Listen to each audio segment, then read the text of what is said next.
Fatima Shirazi homemade product इस्तेमाल करने से 1 मंथ में 10 kg तक आप अपना वजन कम कर सकते हैं। सबसे कम दाम में वेट लॉस का तरीका हमारे यहाँ मौजूद है, वो भी no side effect, no diet, no exercise के साथ। आज ही कांटेक्ट करें फातिमा शिराजी होममेड प्रोडक्ट से और अपने आप को खूबसूरत बनाएं। Fatima Shirazi homemade product, golden heads colony, pillar number 213, Rajendra Nagar, Hyderabad.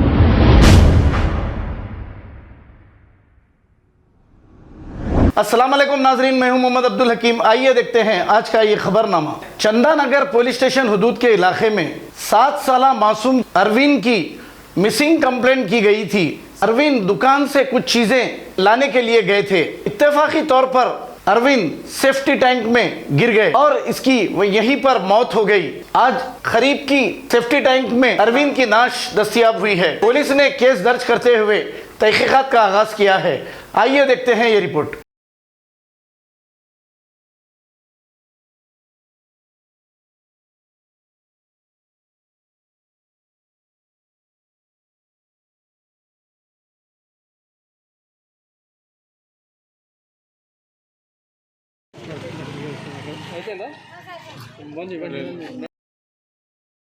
खबर है शहर की, खबर है गाँव की, खबर है सारी दुनिया की। 7H न्यूज पसंद आए तो लाइक कीजिए, शेयर कीजिए और सब्सक्राइब करना ना भूलें। 7H news.